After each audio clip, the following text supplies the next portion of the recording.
Sleep apnea is a sleep disorder which causes irregular breathing and snoring patterns that can ultimately cause apnea, which is where a person momentarily stops breathing altogether.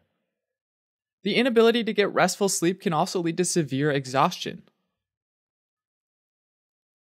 Individuals can have obstructive sleep apnea, central sleep apnea, or features of both. Obstructive sleep apnea is the most common form, and it develops when there's a blockage of the airways. Now, air has to go from the nose through the nasopharynx into the laryngopharynx, through the larynx, and then into the trachea. Somewhere along that path, there might be a blockage in the flow of air. Allergies might cause swelling in the tissues of the nasopharynx, or there might be swollen adenoid glands or tonsils because of an infection. There might be a severe underbite, which pulls the jaw back and blocks the airway. In individuals that are overweight, there could be too much weight in the soft tissues of the neck, which can weigh down the airway, especially when a person's lying down. These problems are most obvious at night, because hormonal changes at night cause the muscles around the airway to become slightly less stiff while sleeping. This means that they're less able to keep the airway open, making it more likely to get a bit squashed or obstructed. Central sleep apnea, on the other hand, refers to the fact that the problem's central or related to the central nervous system. This is where the brain intermittently stops making an effort to breathe for 10 to 30 seconds. The apnea can persist for several seconds even after waking up, triggering feelings of panic and further disrupting the sleep cycle. Central sleep apnea starts with an initial episode of hyperpnea, which is when the brain directs the lungs to start hyperventilating during sleep by increasing the respiratory rate. This rapid breathing causes hypocapnia, a drop in the blood's carbon dioxide levels. When the carbon dioxide levels fall below a certain threshold, the body slips into a state of apnea, making no effort to breathe and taking in no oxygen.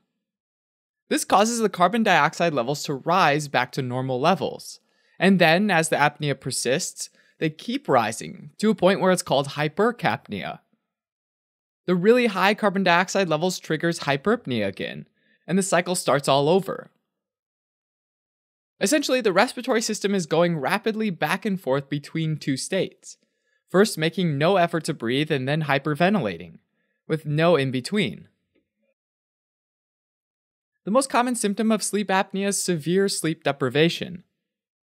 Interrupted sleep can cause nocturia, the excessive need to urinate during the night, and stress-induced insomnia.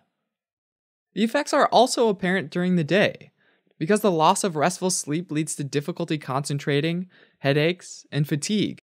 Apneic episodes are usually preceded by loud snoring, which can interrupt the sleep of other people as well. Sleep apnea on its own is rarely fatal, but it can worsen other health problems. For example, drops in oxygen levels can trigger anginal chest pain, and can irritate heart cells leading to an arrhythmia, an irregular heartbeat. Broadly speaking, individuals with sleep apnea have a higher risk for heart failure, respiratory failure, diabetes, and certain types of cancer. Diagnosing sleep apnea requires a sleep study to help identify episodes of sleep apnea. The more episodes, the more severe the sleep apnea. A sleep study usually involves getting monitored overnight with a polysomnogram. A polysomnogram tracks things like brain movement, oxygen and carbon dioxide levels, vital signs, and outward symptoms like snoring and movement.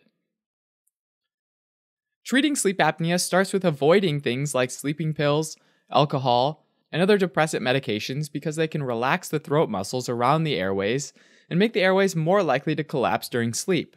In addition, sleeping on the side instead of on the back can also help because it creates better airflow into the lungs.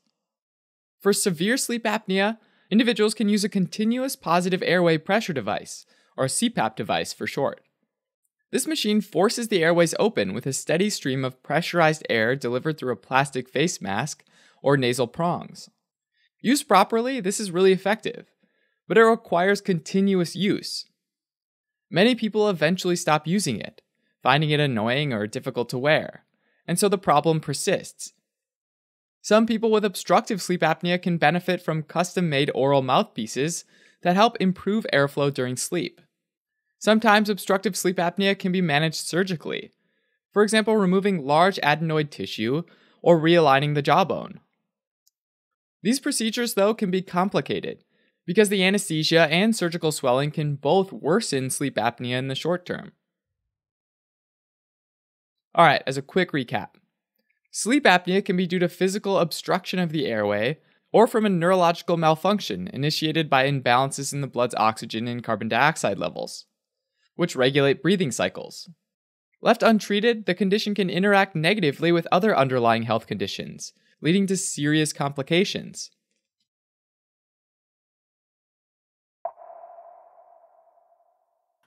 Hey guys, Brittany here. Thanks so much for watching. This is actually a really cool video for me to work on since probably like a lot of you, I know a lot of people who snore. It's super common, and while it's not always associated with apnea, surprisingly about 80% of people with sleeping issues actually go undiagnosed, which I think is crazy.